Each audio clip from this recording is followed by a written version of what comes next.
Hello, xin chào các bạn đã quay trở lại với kênh YouTube Review 5 phút. Ở cuối tập 268, sau khi Thạch Hạo vừa ra bên ngoài, đám người dị vực đã liền phong tỏa, bố trí tuyệt sát đại trận, bao vây toàn bộ nơi này. Đường tiến bị phong tỏa, lối thoát hoàn toàn bị cắt đứt. Thạch Hạo chứng kiến cảnh tượng đó mà chẳng hề lo sợ chút nào. Tiếp theo, thân thể Thạch Hạo bay thấp, dựa vào những lùm cây để che thân mình. Thế nhưng đang phi hành, Thạch Hạo còn chưa kịp làm gì thì dị biến bỗng xảy ra. Từ đâu, một đạo công kích đã phóng về phía Thạch Hạo. Khoảnh khắc va chạm, chỉ thấy thân thể Thạch Hạo bị công kích đập bắn vào mấy gốc cây. Ngay lập tức, cảm nhận nguy hiểm, Thạch Hạo đi lấy chiến giáp bao phủ, trên tay kiếm thai xuất hiện, ánh mắt liên tục đảo quanh quan sát. Sau một hồi, Thạch Hạo mới thấy một con sinh vật kỳ dị, lưng gù phía xa đang chậm rãi tiến đến. Thấy thế, Thạch Hạo cũng đáp thân hình xuống mặt đất. Ngay khi vừa buông lỏng, thì bất ngờ con sinh vật kia liền phóng thẳng về phía Thạch Hạo và tấn công anh ấy. Bởi vậy, Thạch Hạo đã liền lao vào một cuộc giao chiến với nó. Giữa không trung, cả hai tạo thành màn giao chiến đầy đặc sắc. Từ trong cơ thể hai người, từng đòn công kích không ngừng đánh về phía đối phương, thế nhưng chẳng mấy chốc, con sinh vật kia đã trọng thương. Ngay lập tức, nó mở ra thông đạo bay vào hư không bỏ trốn. Không chậm trễ, Thạch Hạo cũng lập tức đuổi theo. Vừa bay vào, Thạch Hạo thấy trước mắt mình một cảnh tượng quỷ dị hiện ra, nơi đây tràn ngập mùi vị của huyết sắc. Một lúc sau, Thạch Hạo dựa vào trực giác đi tới một ngọn núi. Bất ngờ, một con thiên thú khổng lồ với bộ lông tỏa ánh kim loại lạnh lẽo đột ngột thức tỉnh, khí tức khủng khiếp của đội nhất cảnh trong nháy mắt bùng nổ. Đôi mắt đỏ ngòm của nó khóa chặt con mồi, trong miệng phát ra tiếng rít chói tai. Nhục thân không tồi, nó là của ta. Thanh âm vừa dứt, móng vuốt của nó xé toạc không khí, mang theo luồng tinh phong ghê rợn đánh thẳng về phía Thạch Hạo. Tuy nhiên, Thạch Hạo lâm nguy không loạn, côn bằng thâm pháp lập tức được thi triển, giúp hắn lách mình né tránh qua những thân cây cổ thụ. Đồng thời, hắn kích hoạt giáp trụ và lấy ra kiếm thai để cứng rắn đối kháng. Một cuộc truy sát điên cuồng diễn ra khắp khu rừng.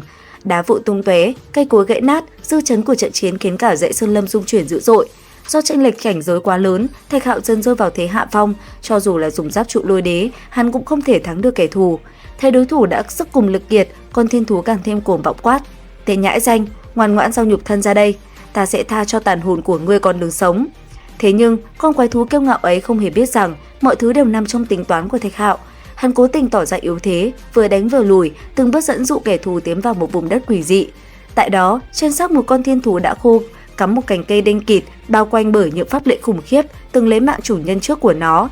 Ngay khi thiên thú đắc ý vung đòn kết liễu, hòng đoạt xá Thạch Hạo, hắn bỗng nhiên bạo phát năng lượng, tiếng quát gầm vang dội tất trời. Bằng một tính toán chính xác đến đáng sợ, Thạch Hạo dẫn bạo sức mạnh pháp tắc bên trong cành cây khô sẫm màu kia. Trong chớp mắt, cành khô như sống lại hóa thành ngọn giáo tử thần, xé nát hư không, mang theo sức mạnh hủy diệt, đâm xuyên thẳng qua đầu thiên thú.